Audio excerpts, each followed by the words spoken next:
உங்களுடைய மனநிலையை மாற்றி உலகத்தை ஒரு நல்ல கண்ணோட்டத்தில் பார்க்க விரும்புகிறீர்களா?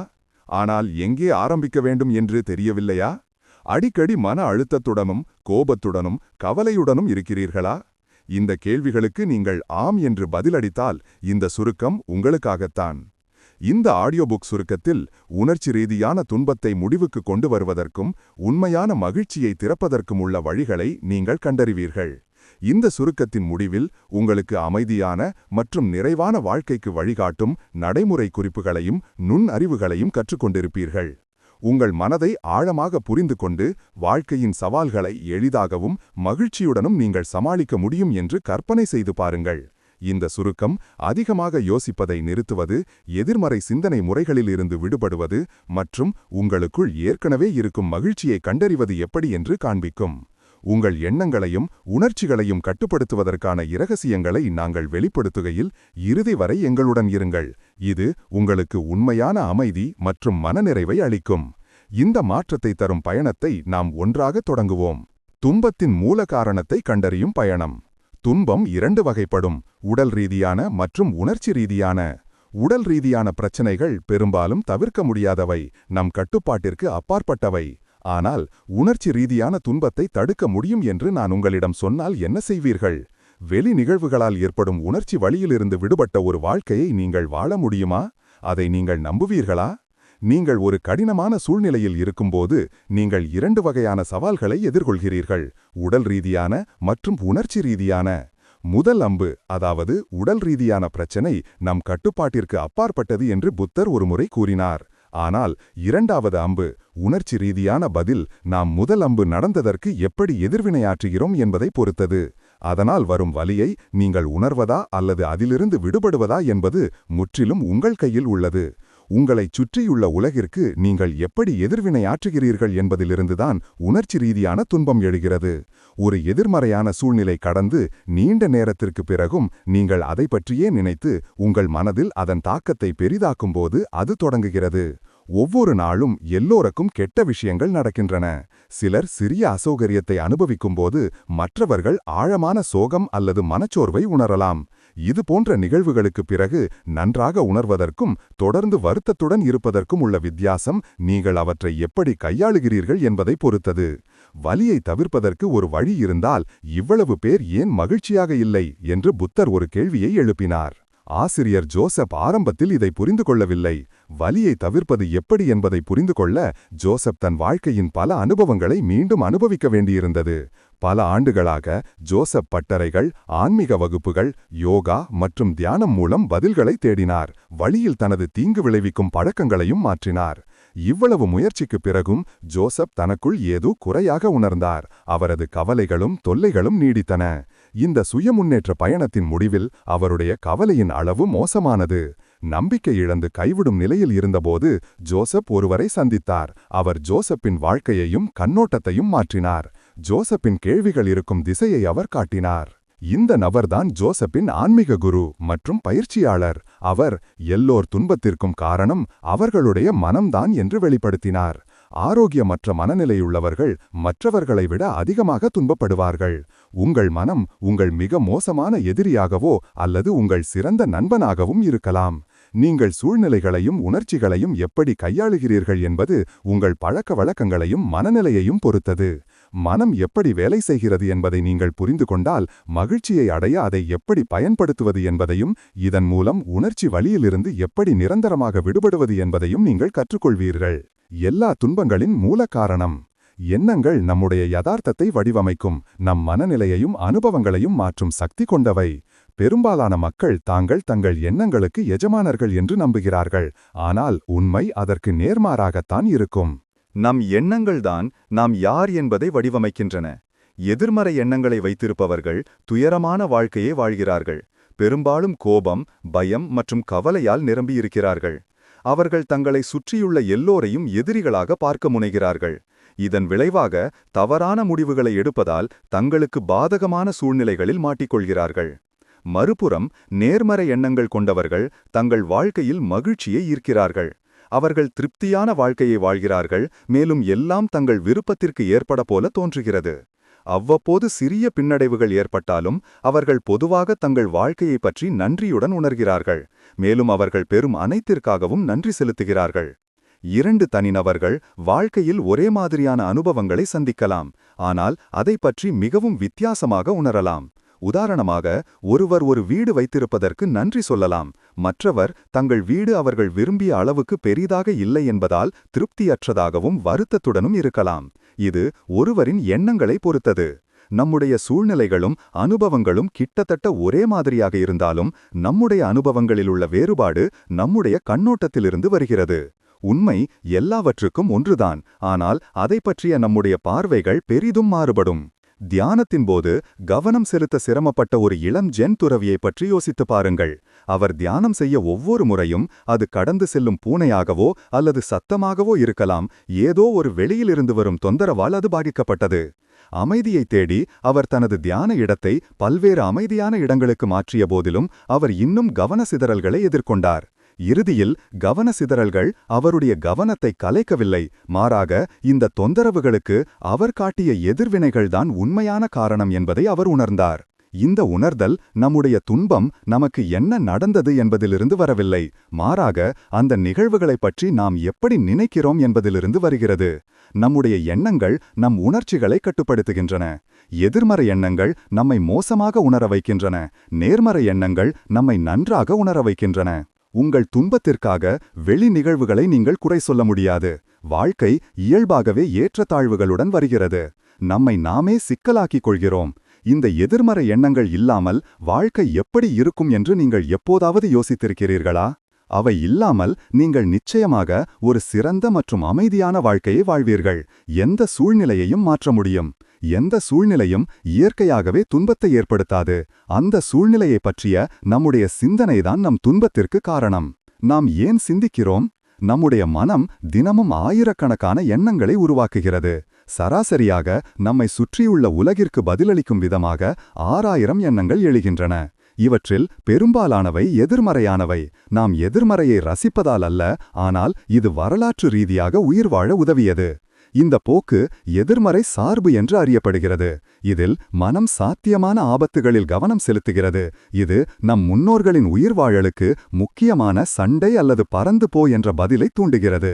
இருப்பினும் நவீன உலகில் இந்த எதிர்மறை சார்பு குறைவாகவே பயனுள்ளதாக இருக்கிறது. நாம் இனி உயிர்வாழ சிறந்த விழிப்புணர்வு தேவைப்படும் சூழ்நிலைகளில் வாழவில்லை. இருப்பினும் நம்முடைய மனம் எதிர்மறையில் தொடர்ந்து கவனம் செலுத்துகிறது. இது நம் மகிழ்ச்சிக்கான பாதையை தடுக்கிறது. இந்த எதிர்மறை எண்ணங்களை விடுவித்து உங்கள் மனதிற்கு ஓய்வு கொடுக்க வேண்டிய நேரம் இது. உங்கள் இருப்பின் மற்ற அம்சங்கள் மகிழ்ச்சியை அடைய உதவட்டும். இங்கேதான் உங்களுடைய உணர்வு வழுகிறது. உணர்வு உங்களுக்கு நிறைவாகவும் சிறப்பாகவும் உணர உதவுகிறது. இது உங்கள் எண்ணங்களையும் உணர்ச்சிகளையும் பற்றி நீங்கள் மேலும் விழிப்புடன் இருக்க உதவுகிறது. உலகத்தை ஒரு சிறந்த கண்ணோட்டத்தில் பார்க்க உங்களுக்கு உதவுகிறது. அதிகபட்சமான சிந்தனை கவலைக்கும் நம்பிக்கை இழப்பிற்கும் வழிவகுக்கிறது. உங்களை ஒரு தற்காப்பு மனநிலைக்கு இழுக்கிறது. ஒவ்வொரு நொடியும் வாழுங்கள். எல்லாவற்றிலிருந்தும் ஒரு ஓய்வு எடுத்துக் கொள்ளுங்கள். எதிர்மறை சிந்தனையிலிருந்து உங்களை விடுவிக்க உங்கள் உணர்வை பயன்படுத்துங்கள். மேலும் விஷயங்கள் எப்படி இருக்க வேண்டும் என்று பார்க்காமல் எப்படி இருக்க முடியும் என்று பார்க்க தொடங்குங்கள். உங்கள் உணர்வை மட்டுமே பயன்படுத்தி உலகத்தை பார்க்கும்போது அது கொண்டிருக்கும் அபாரமான ஆற்றலை நீங்கள் உணர்வீர்கள். எண்ணங்கள் வர்சஸ் சிந்தனை. எண்ணங்கள் எங்கிருந்து வருகின்றன? என்னிலிருந்து என்று பலர் பதிலளிப்பார்கள். என் எண்ணங்கள் என்னிடமிருந்து வருகின்றன. இருப்பினும் இது முற்றிலும் உண்மையல்ல. நம்முடைய எண்ணங்கள் பிரபஞ்சத்தின் படைப்புகள். அவை பிறப்பிலிருந்தே நமக்கு உள்ளார்ந்தவை. மேலும் உருவாக எந்த ஒரு குறிப்பிட்ட சக்தி அல்லது ஆற்றல் தேவையில்லை. ஒவ்வொரு நாளும் எண்ணற்ற எண்ணங்கள் மக்களின் மனதில் அவர்களின் கட்டுப்பாடின்றி எழுகின்றன. இப்போது நாம் இன்னும் ஆழமாக சென்று சிந்தனை என்றால் என்ன என்பதை புரிந்துகொள்வோம். சிந்தனை என்பது இந்த எண்ணங்களுடன் தீவிரமாக ஈடுபடுவது. இது ஒரு ஊடாடும் செயல்முறை. இதில் உங்களுக்கு ஒரு தேர்வு இருக்கிறது. நீங்கள் ஒரு எண்ணத்தை தடுக்கலாம் அல்லது அதில் ஈடுபடலாம். ஒரு எண்ணத்திற்கும் சிந்தனைக்கும் உள்ள வித்தியாசம் பற்றி இன்னும் குழப்பமாக இருக்கிறதா? ஒரு உதாரணம் மூலம் தெளிவுபடுத்துவோம். நீங்கள் ஒவ்வொரு ஆண்டும் எவ்வளவு பணம் சம்பாதிக்க விரும்புகிறீர்கள் என்று நான் கேட்டால் உங்கள் மனதில் முதலில் தோன்றும் தொகை ஒரு எண்ணம். அது முயற்சி இல்லாமல் வருகிறது. இப்போது இந்த கனவு தொகையை 10ஆல் பெருக்கி அது எப்படி உணர்கிறது, அதை நீங்கள் எப்படி அடையலாம் என்று யோசித்தால் அதுதான் சிந்தனை. நீங்கள் அந்த எண்ணத்துடன் ஈடுபடுகிறீர்கள், அதன் விளைவுகளையும் சாத்தியக்கூறுகளையும் கருத்தில் கொள்கிறீர்கள். பெரும்பாலான மக்களுக்கு தாங்களாகவே எழும் எண்ணங்களில் எந்த பிரச்சனையும் இல்லை. அவை ஈடுபடும் வரை நடுநிலை வகிக்கின்றன. நீங்கள் அவற்றைப் பற்றி சிந்திக்கத் தொடங்கி இந்த எண்ணங்களை உணர்ச்சிகளுடன் இணைக்கும்போதுதான் பிரச்சனை தொடங்குகிறது. உதாரணமாக, பணத்தை பற்றி சிந்திப்பது சிலரை கவலையடைய செய்யலாம், அதே சமயம் மற்றவர்களுக்கு மகிழ்ச்சியை அளிக்கிறது. உங்கள் எண்ணங்கள் ஒரு சூழ்நிலையை பற்றிய உங்கள் உணர்வுகளை வடிவமைக்கின்றன. எண்ணங்களும் சிந்தனையும் தொடர்புடையவை, ஆனால் முற்றிலும் வேறுபட்ட தலைப்புகள். உங்கள் உணர்ச்சிகளுக்கு உங்கள் எண்ணங்களை குறை கூறுவதை நிறுத்திவிட்டு உங்கள் சிந்தனையில் கவனம் செலுத்தத் தொடங்குங்கள். உங்கள் மனதில் வரும் ஒவ்வொரு எண்ணத்தையும் உங்களால் கட்டுப்படுத்த முடியாது. ஆனால் அவற்றில் எப்படி ஈடுபட வேண்டும் என்பதை நீங்கள் தேர்வு செய்யலாம். நேர்மறை எண்ணங்களில் கவனம் செலுத்துங்கள், எதிர்மறை எண்ணங்களை விடுங்கள். நீங்கள் எதையாவது பற்றி யோசிக்கவில்லை என்றால் அதை பற்றி உங்களுக்கு மோசமாக உணர முடியாது என்பதை நினைவில் கொள்ளுங்கள். உங்கள் சிந்தனையை நிர்வகிப்பதன் மூலம் உங்கள் உணர்ச்சி பதில்களை கட்டுப்படுத்துவதற்கும் மிகவும் நேர்மறையான கண்ணோட்டத்தை வடிவமைப்பதற்கும் நீங்கள் கதவை திறக்கிறீர்கள். நாம் சிந்திப்பதை மட்டுமே உணர முடிந்தால் அப்படி உணர நாம் நேர்மறையாக சிந்திக்க வேண்டாமா? முந்தைய அத்தியாயத்தில் நம்முடைய சிந்தனைக்கும் நம்முடைய உணர்வுகளுக்கும் இடையே உள்ள நேரடி தொடர்பை பார்த்தோம். நாம் என்ன நினைக்கிறோமோ அதை உணர்கிறோம். இருப்பினும் இந்த கருத்து அத்துடன் முடிவடையவில்லை. நம்முடைய சிந்தனை நம்முடைய உணர்ச்சிகளை எப்படி பாதிக்கிறது, அதை நிர்வகிக்க நாம் என்ன செய்ய முடியும் என்பதை பற்றி இந்த அத்தியாயம் ஆழமாக பார்க்கிறது. நாம் எதையாவது பற்றி அதிகமாக யோசிக்கும்போது பெரும்பாலும் எதிர்மறை உணர்ச்சிகள் எழுகின்றன. சில சமயங்களில் இந்த சிந்தனை இரவில் தனியாக நடக்கும்போது பயப்படுவது போல நம் பாதுகாப்பிற்காக இருக்கலாம். மற்ற நேரங்களில் இது மன அழுத்தம் மற்றும் கவலைக்கு வழிவகுக்கிறது. எதிர்மறையான ஒன்றைப் பற்றி நீங்கள் நினைக்கும்போது மட்டுமே உங்களுக்கு மோசமாக உணர்கிறது. ஏனென்றால் நீங்கள் எப்படி நினைக்கிறீர்களோ அப்படியே உணர்கிறீர்கள். எதிர்மறை சிந்தனையை தவிர்த்துவிட்டு நேர்மறை எண்ணங்களில் மட்டுமே கவனம் செலுத்துவது எல்லாவற்றையும் சிறப்பாக ஆக்கும் என்று பலர் நம்புகிறார்கள். அவர்கள் எவ்வளவு நேர்மறை எண்ணங்களை கொண்டிருக்கிறார்களோ அவ்வளவு மகிழ்ச்சியாக இருப்பார்கள் என்று நினைக்கிறார்கள். இருப்பினும் இது முற்றிலும் உண்மையல்ல. நன்றாக உணர்வதற்கான திறவுகோல் நேர்மறை எண்ணங்களை கொண்டிருப்பது மட்டுமல்ல, அதிகமாக சிந்திக்காமல் இருப்பதே. சந்தேகமா? ஒரு சிறிய பரிசோதனை மூலம் இதை சோதிப்போம். உங்கள் வாழ்க்கையின் மகிழ்ச்சியான நாட்களை சிந்தியுங்கள்.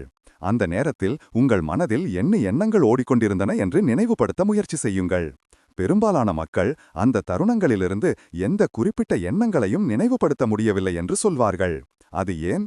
ஏனென்றால் அந்த தருணங்களில் அவர்களின் மனதில் மிக குறைவான எண்ணங்களே ஓடிக்கொண்டிருந்தன. அவர்கள் வெறுமனே அந்த தருணத்தில் வாழ்ந்தார்கள். குறிப்பாக எதை பற்றியும் சிந்திக்கவில்லை. ஆம், சிலர் மகிழ்ச்சியாக உணர்ந்ததை நினைவில் வைத்திருக்கலாம். ஆனால் அவர்கள் ஒரு நல்ல வாழ்க்கையை அனுபவித்ததற்காக நன்றியுள்ளவர்களாக இருப்பதால்தான். அப்படியானால் இந்த கேள்வி எழுகிறது: இந்த மகிழ்ச்சியான எண்ணங்கள் அவர்களின் மகிழ்ச்சிக்கு முன்னால் வந்ததா அல்லது அவர்கள் ஏற்கனவே மகிழ்ச்சியாக இருந்ததா என்று தெரிய வருகிறது. அவர்கள் ஏற்கனவே மகிழ்ச்சியாக உணர்ந்ததால்தான் இந்த எண்ணங்கள் தோன்றின என்று தெரிய வருகிறது. நாம் அதிகமாக யோசிப்பதை நிறுத்தும்போது நாம் இயற்கையாகவே மகிழ்ச்சியாக உணர்கிறோம். நம்முடைய துயரம் நம்முடைய மனதில் அல்லது எதிர்மறை மனநிலையில் வேரூன்றவில்லை, ஆனால் நம்முடைய அதிகப்படியான சிந்தனையில் உள்ளது. நாம் அதிகமாக யோசிப்பதை நிறுத்தும்போது நாம் உண்மையிலேயே வாழத் தொடங்குகிறோம். விஷயங்களை மாற்ற முயற்சிக்க வேண்டும் என்ற மன அழுத்தமான செயல்முறையிலிருந்து உங்கள் மனதை விடுவித்து அவை எப்படி இருக்கிறதோ அப்படியே ஏற்றுக்கொள்ளத் தொடங்குங்கள். நாம் இயற்கையாகவே மகிழ்ச்சியான உயிரினங்கள். நாம் யதார்த்தத்தை கட்டுப்படுத்த முயற்சிக்கும் போதும் மற்றும் விஷயங்கள் நாம் விரும்புவது போல் இல்லை என்று வெறித்தனமாக சிந்திக்கும்போது மட்டுமே நமக்கு மோசமாக உணர்கிறது. சிந்திப்பதை நிறுத்திவிட்டு வாழத் தொடங்குங்கள். நீங்கள் எல்லாவற்றை பற்றியும் குறைவாக சிந்திக்கிறீர்கள், நீங்கள் மிகவும் மகிழ்ச்சியாக இருப்பீர்கள். சிந்தனை நம் துன்பத்திற்கு காரணம் என்றால் நாம் எப்படி சிந்திப்பதை நிறுத்துவது? பொறுமையற்ற ஒரு சாமுராய் ஸ்வர்க்கம் மற்றும் நரகத்தின் தன்மையை புரிந்து கொள்ள முயன்று தியானம் செய்து கொண்டிருந்த ஒரு ஜென் மாஸ்டரை அணுகினார். அவருடைய தியானத்தை குறுக்கிட்டு ஜென் மாஸ்டர் பதிலளித்தார்: உன்னை போன்ற ஒருவனுக்கு நான் ஏன் பதிலளிக்க வேண்டும்? நீ அசுத்தமாகவும் அசிங்கமாகவும் இருக்கிறாய். என்னை தனியாக விடு. அந்த அவமானத்தால் கோபமடைந்த சாமுராய் தனது வாளை உருவி மாஸ்டரை தாக்க தயாரானார். ஆனால் ஜென் மாஸ்டர் கலங்காமல் அவருடைய கண்களை பார்த்து, இதுதான் நரகம் என்று சொன்னார். இந்த வெளிப்பாட்டால் சாமுராய் திடுக்கிட்டார், அமைதியடைந்தார், என்ன நடந்தது என்பதை உணர்ந்தார். வன்முறை எண்ணங்களுக்கு வழிவகுத்த அவரை ஆட்கொண்டிருந்த கோபம் மறைந்தது. மேலும் அவர் தனது செயல்களுக்காக வெட்கப்பட்டார். அவர் மண்டியிட்டு ஜென் மாஸ்டருக்கு தலை வணங்கி ஆழமான பாடத்திற்காக நன்றி தெரிவித்தார். மாஸ்டர் அப்போது இதுதான் ஸ்வர்க்கம் என்று சொன்னார். நம்முடைய உணர்ச்சிகள் நம்முடைய எண்ணங்களாலும் செயல்களாலும் எப்படி பாதிக்கப்படுகின்றன என்பதை இந்த கதை விளக்குகிறது. நாம் அச்சுறுத்தப்படுவதாக உணரும்போது உடனடியாக உயிர் பிழைக்கும் முறைக்கு மாறுகிறோம். பெரும்பாலும் நம்மை சுற்றியுள்ளவர்களுக்கு ஆக்ரோஷமாக பதிலளிக்கிறோம். இதுதான் நம்முடைய மனம் வேலை செய்யும் விதம். சிந்திப்பதை நிறுத்த எண்ணங்கள் எழும்புவதை முழுவதுமாக தடுக்க வேண்டும் என்று பெரும்பாலான மக்கள் நம்புகிறார்கள். ஆனால் இது சாத்தியமற்றது. உங்கள் எண்ணங்களை கட்டுப்படுத்துவது சுவாசிப்பதை நிறுத்த முயற்சிப்பது போன்றது. உங்களால் அதை செய்ய முடியாது. நீங்கள் எண்ணங்கள் எழும்புவதை தடுக்காமல் அதனுடன் ஈடுபடுவதை நிறுத்த வேண்டும். எண்ணங்கள் எப்போது எங்கே வருகின்றன என்பதை கட்டுப்படுத்த முடியாது. இருப்பினும் அவற்றோடு தொடர்பு கொள்வதை நிறுத்த நீங்கள் தேர்வு செய்யலாம். இதன் பொருள் நீங்கள் முற்றிலும் சிந்திப்பதை நிறுத்த வேண்டும் என்று அர்த்தமல்ல. மனம் சிந்திப்பதற்காக வடிவமைக்கப்பட்டுள்ளது. அது அவ்வாறு செய்வது இயற்கையானது. நீங்கள் என்ன செய்ய முடியும் என்றால் சிந்தனையில் ஈடுபடும் நேரத்தை குறைப்பதுதான். இந்த செயல்பாட்டில் முதல் படி விழிப்புணர்வு. நீங்கள் எப்போது அதிகமாக யோசிக்கிறீர்கள் என்பதை பற்றி நீங்கள் அறிந்திருக்க வேண்டும். அதிகமாக யோசிப்பதற்கான பொதுவான அறிகுறி மன அழுத்தம் மற்றும் அசௌகரியம். ஒரு சூழ்நிலையை பற்றி நீங்கள் மிக நீண்ட நேரம் சிந்திக்கும்போது பொதுவாக இந்த உணர்ச்சிகள் எழுகின்றன. நீங்கள் அதிகமாக யோசிப்பதாக உணரும்போது உடனடியாக பின்வாங்குங்கள். ஆழமான மூச்சை எடுத்து உங்கள் எண்ணங்களிலிருந்து விலகி உங்கள் மனம் ஓய்வெடுக்க அனுமதிக்கவும். ஒரு உதாரணத்தை கவனியுங்கள். உங்களிடம் ஒரு கிண்ணத்தில் அசுத்தமான நீர் இருப்பதாக கற்பனை செய்து பாருங்கள். அதை சுத்தம் செய்ய நீங்கள் என்ன செய்வீர்கள்? அதை கொதிக்க வைப்பீர்களா, வடிகட்டுவீர்களா அல்லது தூக்கி எறிவீர்களா? பெரும்பாலான மக்கள் அதை கொதிக்க வைக்கவோ அல்லது வடிகட்டவோ தேர்வு செய்வார்கள். ஆனால் இந்த செயல்முறை நீண்டது. அசுத்தமான நீரை சுத்தம் செய்ய ஒரு எளிய வழி அசுத்தங்கள் கீழே படியும் வரை காத்திருப்பது. இறுதியில் நீர் தானாகவே தெளிவடையும். இந்த பாடத்தை உங்கள் மனதிற்கு பயன்படுத்துங்கள். பலர் தங்கள் மனதை தெளிவுபடுத்தவும் அமைதியை கண்டறியவும் மகிழ்ச்சியை அடையவும் கடினமான வழிகளை தேடுகிறார்கள்.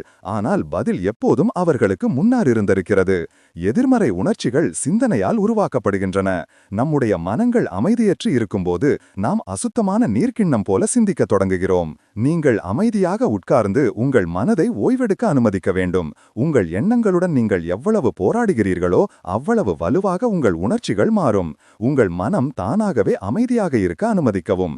அது அமைதி அடையும் போது நீங்கள் படிப்படியாக உங்கள் எண்ணங்களை உணர்ந்து அதிலிருந்து விலகி செல்வீர்கள். இறுதியில் நீங்கள் ஒரு தெளிவான மனதை அடைவீர்கள். நீங்கள் சிந்தனை செயல்முறையிலிருந்து மகிழ்ச்சியான அல்லது சிந்தனையற்ற நிலைக்கு மாறும்போது கவலைப்பட வேண்டாம். சிந்திப்பது இயல்பானது. ஆனால் அதில் அதிக நேரம் செலவிடுவது நன்மை பயக்காது.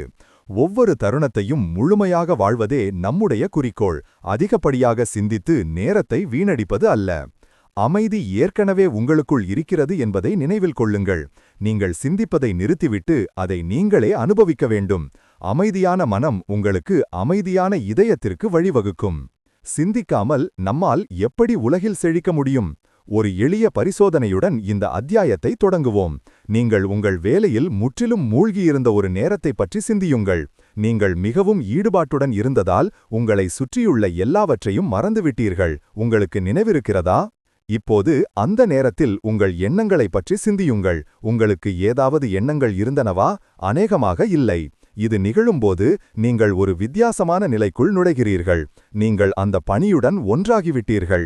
இந்த நிலை ஃப்ளோ என்று அறியப்படுகிறது. நீங்கள் ஒரு செயல்பாட்டில் ஆழமாக ஈடுபடும்போது எல்லா எண்ணங்களையும் உணர்ச்சிகளையும் இழக்கும்போது இது நிகழ்கிறது. உங்கள் வேலையில் நீங்கள் மிகவும் மூழ்கிவிடுகிறீர்கள். நீங்கள் எங்கே இருக்கிறீர்கள் என்பதை முற்றிலும் மறந்துவிடுகிறீர்கள். மேலும் நீங்கள் செய்ய வேண்டியதை வெறுமனே செய்கிறீர்கள். ஃப்ளோ நிலை சிந்தனையற்ற அல்லது சிந்திக்காத நிலையை போன்றது. நீங்கள் ஃப்ளோ நிலைக்குள் நுழையும்போது நீங்கள் சிந்திக்காத நிலையில் இருக்கிறீர்கள். இரண்டு நிலைகளிலும் எண்ணங்கள், கவலைகள் அல்லது சந்தேகங்களுக்கு இடமில்லை. உங்கள் ஆழ்மனது பொறுப்பேற்கிறது. மேலும் உங்கள் செயல்பாட்டில் நீங்கள் முழுமையாக கவனம் செலுத்த முடியும். விளையாடும்போது ஃப்ளோ நிலையை அனுபவிக்கும் மக்களுக்கு விளையாட்டு வீரர்கள் ஒரு பொதுவான உதாரணம். விளையாட்டு வீரர்கள் தங்களை சுற்றியுள்ள எல்லாவற்றையும் பகுப்பாய்வு செய்வதில்லை. அவர்கள் விளையாட்டில் மட்டுமே கவனம் செலுத்துகிறார்கள். அவர்கள் சிந்திப்பதில்லை. அவர்கள் வெறுமனே செயல்படுகிறார்கள். ஃப்ளோ நிலை சிந்தனையற்ற அல்லது சிந்திக்காத நிலையை போன்றது. நீங்கள் ஃப்ளோ நிலைக்குள் நுழையும்போது நீங்கள் சிந்திக்காத நிலையில் இருக்கிறீர்கள். இரண்டு நிலைகளிலும் எண்ணங்கள், கவலைகள் அல்லது சந்தேகங்களுக்கு இடமில்லை. உங்கள் ஆழ்மனது பொறுப்பேற்கிறது, மேலும் உங்கள் செயல்பாட்டில் நீங்கள் முழுமையாக கவனம் செலுத்த முடியும். விளையாடும்போது ஃப்ளோ நிலையை அனுபவிக்கும் மக்களுக்கு விளையாட்டு வீரர்கள் ஒரு பொதுவான உதாரணம்.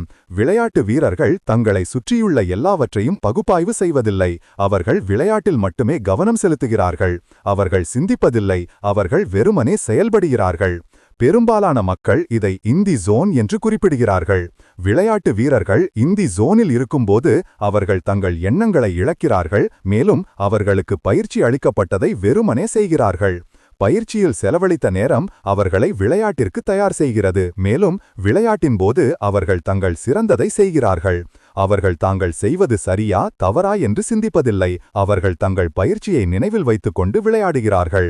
அதிகமாக பகுப்பாய்வு செய்யும் விளையாட்டு வீரர்கள் தங்கள் விளையாட்டிலிருந்து திசை திருப்பப்படுகிறார்கள். இது அவர்களுக்கு திறமை இல்லாததால் அல்ல, ஆனால் அவர்கள் தங்கள் முழு திறனையும் பயன்படுத்தாததால் தான். விளையாட்டு வீரர்கள் அதிகமாக சிந்திக்கும்போது தங்கள் நகர்வுகளில் தயங்குகிறார்கள் மற்றும் தவறுகளை செய்கிறார்கள். ததா விளையாட்டை இழக்கிறார்கள். இந்த கதையிலிருந்து பெரும்பாலான மக்கள் அதிகமாக சிந்திக்காமல் முன்னேறுகிறார்கள் என்று நாம் கற்றுக்கொள்கிறோம். எல்லாவற்றையும் பற்றியும் கவலைப்படுவதை நீங்கள் நிறுத்தினால் உங்களால் இன்னும் பலவற்றை சாதிக்க முடியும். நீங்கள் அதிகமாக சிந்திக்காத உலகம் நீங்கள் உங்கள் சிறந்தவராக மாறும் உலகம். எனவே உங்கள் கவலைகள் மற்றும் பயங்கள் அனைத்தையும் விட்டுவிட்டு உங்கள் வேலையை செய்யத் தொடங்குங்கள். எதுவும் நல்லதும் இல்லை, கெட்டதும் இல்லை. ஒவ்வொருவருக்கும் அவரவர் சொந்த கருத்துக்கள் உள்ளன. சிலருக்கு சரியாக தோன்றுவது மற்றவர்களுக்கு ஒரே மாதிரியாக இருக்காது. எல்லோரும் உங்களைப் போலவே உணரமாட்டார்கள் என்பதை நீங்கள் புரிந்து கொள்ள வேண்டும். உண்மையில் இந்த உலகில் எதுவும் இயல்பாகவே நல்லதும் இல்லை, கெட்டதும் இல்லை. இது அனைத்தும் உங்கள் கண்ணோட்டத்தையும் சூழ்நிலையும் காரணமும் பொறுத்தது. ஒரு பியானோவை உதாரணமாக எடுத்துக்கொள்ளுங்கள். அதில் வெவ்வேறு விசைகள் இருப்பதை கவனியுங்கள். ஒரு விசை இயல்பாகவே நல்லது அல்லது கெட்டது என்று உங்களால் சொல்ல முடியுமா? பதில் இல்லை, இல்லையா? ஒரு விசை எங்கள் எதிர்பார்ப்புகளை பூர்த்தி செய்யவில்லை என்றால் மட்டுமே அதை தவறு என்று சொல்ல முடியும். ஒரு இசையமைப்பாளர் ஒரு குறிப்பிட்ட பாடலை வாசிப்பதாக கற்பனை செய்து பாருங்கள். அதற்கான அனைத்து சரியான விசைகளையும் நீங்கள் அறிவீர்கள். அவர்கள் தவறான விசையை அழுத்தினால் அது பாடலுடன் பொருந்தாததால் நீங்கள் உடனடியாக சொல்ல முடியும். மாறாக அவர்கள் பாடலை சரியாக வாசிக்கும்போது அவர்கள் எந்த தவறும் செய்யாததால் அது உங்களுக்கு மகிழ்ச்சியை அளிக்கிறது. இதேபோல வாழ்க்கையில் இயல்பாகவே தவறான முடிவு என்று எதுவும் இல்லை. சூழ்நிலை நம்முடைய எதிர்பார்ப்புகளிலிருந்து விலகும்போது மட்டுமே நாம் எதையாவது தவறு என்று உணர்கிறோம். நல்லது அல்லது கெட்டது பற்றிய நம்முடைய தீர்ப்புகள் நாம் சூழ்நிலைகளுடன் இணைக்கும் அர்த்தங்களிலிருந்து உருவாகின்றன. உலகளவில் உண்மையாக ஏற்றுக்கொள்ளப்பட்ட சில விஷயங்கள் உள்ளன. அவை உலகளாவிய உண்மைகள் என்று அறியப்படுகின்றன. அடுத்த முறை நீங்கள் எதிர்மறை உணர்ச்சிகளை உணரத் தொடங்கும்போது நீங்கள் உணருவது உண்மையிலேயே நிஜமா என்று சிந்தியுங்கள். சூழ்நிலை உண்மையிலேயே தீவிரமானதா அல்லது நீங்கள் அதிகமாக யோசிக்கிறீர்களா? அது ஒரு உலகளாவிய உண்மையா? பெரும்பாலும் நீங்கள் அது தோன்றிய அளவுக்கு மோசமாக இல்லை என்பதை உணர்வீர்கள். இது அனைத்தும் உங்கள் மனதில் இருந்தது. விஷயங்களை ஒரு புறநிலை கண்ணோட்டத்தில் பார்ப்பது உங்களுக்கு நன்றாக உணர உதவும். சூழ்நிலை அவ்வளவு மோசமாக இல்லை என்று நீங்கள் உணர்ந்தவுடன் உங்கள் எதிர்மறை உணர்ச்சிகள் உடனடியாக மறைந்துவிடும். எனவே அடுத்த முறை நீங்கள் மோசமாக உணரும்போது உங்களை சுற்றியுள்ள உலகை பற்றி சிந்தியுங்கள். அது உண்மையிலேயே மோசமாக இருக்கிறதா அல்லது நீங்கள் அதிகமாக யோசிக்கிறீர்களா? சிந்திக்காத நிலையில் வாழத் தொடங்கும்போது என்ன நடக்கும்? சாத்தியமான தடைகள். எல்லாவற்றையும் போலவே அமைதிக்கும் மகிழ்ச்சிக்கும் உங்கள் பாதையை தடுக்க பிரச்சனைகள் எப்போதும் முயற்சி செய்யும். இந்த சுருக்கத்தில் உள்ள குறிப்புகளை பின்பற்றுவது உங்கள் சுய முன்னேற்ற பயணத்தை எளிதாக்காது, ஆனால் இது ஒரு நல்ல தொடக்கத்தை தரும். முதலில் எல்லாம் நன்றாக தோன்றும். நீங்கள் அனைத்து சரியான தேர்வுகளையும் செய்வீர்கள், மேலும் முன்பு நீங்கள் உணர்ந்ததை ஒப்பிடும்போது அதை பற்றி நன்றாக உணர்வீர்கள். உங்கள் வாழ்க்கையில் மிக குறைவான எதிர்மறை உணர்ச்சிகளை நீங்கள் அனுபவிப்பீர்கள். பிரச்சனை என்னவென்றால் உங்கள் மனம் பிரச்சனைகளை உருவாக்கத் தொடங்கும் நேரங்கள் இருக்கும். நீங்கள் சந்தேகங்களையும் கவலைகளையும் அனுபவிக்கத் தொடங்குவீர்கள். நீங்கள் சரியான முடிவுகளை எடுத்தீர்களா என்று கேள்வி எழுப்புவீர்கள். உங்கள் மனதிற்கு இந்த புதிய பழக்கமில்லாததால் இது நிகழ்கிறது. உங்கள் வாழ்க்கையின் தொடக்கத்திலிருந்தே நீங்கள் சிந்தித்துக் கொண்டிருந்தீர்கள், கவலைப்பட்டுக் கொண்டிருந்தீர்கள். இப்போது இந்த பழக்கங்களை உங்கள் மனதிலிருந்து அகற்றியுள்ளதால் உங்கள் மனதில் எதுவும் நடக்காதபோது நீங்கள் சங்கடமாக உணர்வீர்கள். இந்த கட்டத்தில் ஏதோ தவறு இருப்பதாக உணர்வது இயல்பானது. இந்த கட்டத்தில் உங்களுக்கு நம்பிக்கைதான் மிக முக்கியம். இந்த செயல்முறையிலும் உங்கள் மீதும் நம்பிக்கை வைக்க வேண்டும். இது உங்களுக்கு வேலை செய்யும் என்று நம்புங்கள். இது வேலை செய்யாவிட்டால் அதிலிருந்து கற்றுக்கொள்ள ஒரு பாடமாக எடுத்துக்கொள்ளுங்கள். அறியப்படாதது பயமாக இருக்கலாம். சிந்திக்காத நிலை உங்கள் மனதிற்கு பழக்கமில்லாதது. இருப்பினும் இதுதான் அதிகமான அனுபவங்களும் வாய்ப்புகளும் உருவாக்கப்படும் நிலை. இது நீங்கள் ஒரு சிறந்த நபராக வளரக்கூடிய நிலை. முன்பு நீங்கள் கொண்டிருந்த கெட்ட பழக்கங்களுக்கு மீண்டும் திரும்பி செல்ல வேண்டாம். உங்கள் மனம் பழக்கத்தை தேடுகிறது. நீங்கள் மீண்டும் மீண்டும் தோல்வியடைந்தால் பரவாயில்லை. தவறுகள் வாழ்க்கையின் ஒரு பகுதி. முக்கியமானது மீண்டும் பாதையில் வருவது. சிந்திக்காத நிலையில் இருப்பது நம்ப முடியாத அளவுக்கு நன்மை பயக்கும். எனவே இப்போது கைவிடாதீர்கள். தொடர்ந்து முயற்சி செய்யுங்கள், முன்னோக்கி செல்லுங்கள். எந்த ஒரு தடையும் எதிர்காலத்திற்கு உங்களுக்கு மதிப்புமிக்க ஒன்றை கற்பிக்கிறது. முடிவு. முதலில் உணர்ச்சி ரீதியான துன்பத்தை பற்றி நீங்கள் கற்றுக்கொண்டீர்கள். ஒரு சூழ்நிலைக்கு நீங்கள் எப்படி எதிர்வினை ஆற்றுகிறீர்கள் என்பது உங்கள் உணர்ச்சி துன்பத்தை தீர்மானிக்கிறது. நீங்கள் மகிழ்ச்சியாக இருக்கலாமா அல்லது வருத்தமாக இருக்கலாமா என்பதை நீங்களே தேர்வு செய்யலாம். அது முற்றிலும் உங்கள் கையில் உள்ளது. உங்கள் மனதையும் அது எப்படி வேலை செய்கிறது என்பதையும் நீங்கள் புரிந்து கொள்ளும்போது மகிழ்ச்சியை காண்பீர்கள். நீங்கள் அதை எவ்வளவு அதிகமாக புரிந்து கொள்கிறீர்களோ அவ்வளவு மகிழ்ச்சியாக நீங்கள் மாறுவீர்கள்.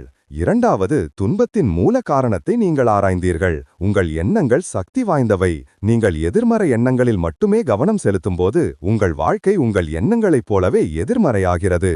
நேர்மறை எண்ணங்களில் கவனம் செலுத்துவது உங்களைப் பற்றியும் உங்களை சுற்றியுள்ளவர்களைப் பற்றியும் நன்றாக உணர உதவுகிறது.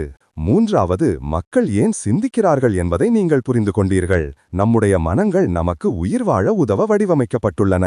ஒரு சூழ்நிலையின் எதிர்மறை அம்சங்களைப் பற்றி சிந்திக்க நம்மை கட்டாயப்படுத்தும் ஒரு எதிர்மறை சார்பு நமக்கு உள்ளது. இருப்பினும் நம்முடைய உணர்வு நம்முடைய உணர்ச்சிகளைப் பற்றி நம்மை விழிப்புடன் ஆக்குகிறது. அதிகமாக சிந்திப்பதை நிறுத்திவிட்டு உங்கள் உணர்வை பயன்படுத்தத் தொடங்குங்கள். அவ்வாறு செய்வது உங்களுக்கு மிகவும் நிம்மதியாகவும் அமைதியாகவும் உணர உதவும். நான்காவது, எண்ணங்களுக்கும் சிந்தனைக்கும் உள்ள வித்தியாசத்தை நீங்கள் வேறுபடுத்தி காட்டினீர்கள். எண்ணங்கள் தானாகவே உங்கள் மனதில் வருகின்றன. அவை எப்போது, எங்கே தோன்றும் என்பதில் உங்களுக்கு எந்த கட்டுப்பாடும் இல்லை. சிந்தனை என்பது உங்கள் எண்ணங்களுடன் தொடர்பு கொள்ளும் செயல்முறை. உங்கள் பிரச்சனைகளில் பெரும்பாலானவை சிந்தனை செயல்பாட்டில் தொடங்குகின்றன. ஐந்தாவது, சிந்தனை உங்கள் உணர்ச்சிகளை எப்படி பாதிக்கிறது என்பதை நீங்கள் கற்றுக்கொண்டீர்கள். நேர்மறையாக சிந்திப்பது அவர்களை நன்றாக உணர வைக்கும் என்று பெரும்பாலான மக்கள் நம்புகிறார்கள். ஆனால் அது முற்றிலும் உண்மையல்ல. நீங்கள் அதிகமாக சிந்திப்பதை நிறுத்தும்போது உண்மையான மகிழ்ச்சியை அனுபவிப்பீர்கள். ஆறாவது, சிந்திப்பதை எப்படி நிறுத்துவது என்பதை நீங்கள் கண்டுபிடித்தீர்கள். ஆரம்பத்தில் நீங்கள் எப்போது சிந்திக்கிறீர்கள் அல்லது ஒரு எண்ணம் எழும்ப அனுமதிக்கிறோம் என்பதை பற்றி நீங்கள் அறிந்திருக்க வேண்டும். நீங்கள் சிந்திப்பதை பிடிக்கும்போது எண்ணங்களை வரவிடுங்கள். இறுதியில் உங்கள் மனம் சோர்வடையும், மேலும் நிலையானதாக மாற முடிவு செய்யும். இது நிகழும்போது நீங்கள் சிறப்பாகவும் இலகுவாகவும் உணருவீர்கள். ஏழாவது, சிந்திக்காமல் எப்படி முன்னேறலாம் என்பதை இந்த சுருக்கம் விளக்கியது. நீங்கள் சிந்திப்பதை நிறுத்தும்போது நீங்கள் ஃப்ளோ நிலைக்குள் நுழைகிறீர்கள். இது உங்கள் வேலையில் முழுமையாக ஈடுபடுவது, எல்லா உணர்வுகளையும் உணர்ச்சிகளையும் இழப்பது பற்றியது. ஃப்ளோ நிலையில் உள்ளவர்கள் மற்றவர்களை விட மிகவும் திறம்பட வேலை செய்கிறார்கள். ஃப்ளோ நிலையில் நீங்கள் கவலைப்படுவதை நிறுத்திவிட்டு செயல்படத் தொடங்குகிறீர்கள். எட்டாவது, எதுவும் இயல்பாகவே நல்லதுமில்லை கெட்டதுமில்லை என்பதை இந்த சுருக்கம் வலியுறுத்தியது. நாம் அனுபவிக்கும் சூழ்நிலைகளுக்கு நாம் அர்த்தமளிக்கிறோம். அடுத்த முறை நீங்கள் மோசமாக உணரும்போது சூழ்நிலை உண்மையிலேயே நல்லதா அல்லது கெட்டதா என்று சிந்தியுங்கள். இது உங்கள் எதிர்மறை உணர்ச்சிகளை அகற்ற உதவும், மேலும் நீங்கள் அதிகமாக சிந்திப்பதை நிறுத்தும்போது விஷயங்கள் மேம்படும் என்பதை நீங்கள் உணர்வீர்கள். ஆறாவது, சிந்திக்காமல் எப்படி முன்னேறலாம் என்பதை இந்த சுருக்கம் வலியுறுத்தியது. நீங்கள் சிந்திப்பதை நிறுத்தும்போது நீங்கள் ஃப்ளோ நிலைக்குள் நுழைகிறீர்கள். இது உங்கள் வேலையில் முழுமையாக ஈடுபடுவது, எல்லா உணர்வுகளையும் உணர்ச்சிகளையும் இழப்பது பற்றியது. ஃப்ளோ நிலையில் உள்ளவர்கள் மற்றவர்களை விட மிகவும் திறம்பட வேலை செய்கிறார்கள். ஃப்ளோ நிலையில் நீங்கள் கவலைப்படுவதை நிறுத்திவிட்டு செயல்படத் தொடங்குகிறீர்கள். எட்டாவது, எதுவும் இயல்பாகவே நல்லதுமில்லை கெட்டதுமில்லை என்பதை இந்த சுருக்கம் வலியுறுத்தியது. நாம் அனுபவிக்கும் சூழ்நிலைகளுக்கு நாம் அர்த்தமளிக்கிறோம். அடுத்த முறை நீங்கள் மோசமாக உணரும்போது சூழ்நிலை உண்மையிலேயே நல்லதா அல்லது கெட்டதா என்று சிந்தியுங்கள். இது உங்கள் எதிர்மறை உணர்ச்சிகளை அகற்ற உதவும். மேலும் நீங்கள் அதிகமாக சிந்திப்பதை நிறுத்தும்போது விஷயங்கள் மேம்படும் என்பதை நீங்கள் உணருவீர்கள். கடைசியாக, சிந்திக்காத நிலையை நீங்கள் அடைந்தவுடன் நீங்கள் எதிர்கொள்ளக்கூடிய சாத்தியமான பிரச்சனைகளைப் பற்றி நீங்கள் கற்றுக்கொண்டீர்கள். சிந்திக்காத நிலை உங்கள் மனதிற்கு ஒரு புதிய பகுதி. உங்கள் செயல்கள் நல்லதாக இருந்தாலும் அது உங்கள் செயல்களை சந்தேகம் கொள்ள வைக்கும். இந்த சுருக்கத்தில் குறிப்பிடப்பட்டுள்ள பழக்கங்களை பின்பற்றுங்கள்.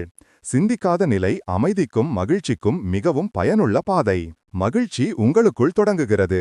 உங்கள் துன்பத்தை முடிவுக்கு கொண்டு வரக்கூடிய ஒரே நபர் நீங்கள்தான். இந்த சுருக்கம் நீங்கள் சிறந்தவராக மாற தேவையான அனைத்தையும் உங்களுக்கு கற்பித்துள்ளது. உங்கள் எதிர்காலம் இப்போது உங்கள் கைகளில் உள்ளது. உங்கள் கெட்ட பழக்கங்கள் மற்றும் துன்பத்துடன் தொடர விரும்புகிறீர்களா, அல்லது சிந்திக்காத நிலையை ஏற்றுக்கொண்டு ஒவ்வொரு நொடியும் முழுமையாக வாழ விரும்புகிறீர்களா? மகிழ்ச்சி உங்கள் கைகளுக்குள் உள்ளது. நீங்கள் அந்த அடியை எடுத்து உங்களின் சிறந்த பதிவாக மாற வேண்டும். இந்த ஜோசப் இங்வன் எழுதிய don't believe everything you think என்ற ஆடியோ புக் சுருக்கத்தை கேட்டதற்கு நன்றி. உங்கள் மனதை சிறப்பாக புரிந்து கொள்ளவும், வாழ்க்கையும் சவால்களை எளிதாக சமாளிக்கவும் மதிப்புமிக்க நுண்ணறிவையும் நடைமுறை குறிப்புகளையும் நீங்கள் கண்டீர்கள் என்று நம்புகிறோம். மகிழ்ச்சி உங்களுக்குள் தொடங்குகிறது. உங்கள் எண்ணங்களையும் உணர்ச்சிகளையும் கட்டுப்படுத்துவதன் மூலம் அமைதிக்கும் மனநிறைவு நிறைந்த வாழ்க்கையை நீங்கள் உருவாக்க முடியும்.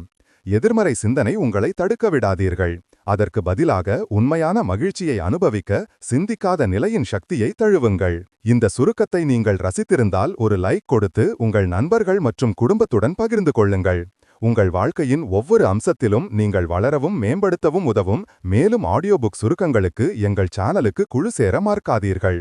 உங்கள் எண்ணங்களை நாங்கள் கேட்க விரும்புகிறோம். எனவே கீழே ஒரு கமெண்ட் தெரிவித்து நீங்கள் எதை கண்டு மிகவும் தாக்கமடைந்தீர்கள் என்று எங்களுக்கு தெரியப்படுத்துங்கள். எங்கள் அடுத்த சுருக்கத்திற்காக காத்திருங்கள். அதுவரை உங்கள் சிறந்த பதிவாக மாற தொடர்ந்து முயற்சி செய்யுங்கள். உங்கள் ஆதரவுக்கு நன்றி. அடுத்த வீடியோவில் சந்திப்போம்.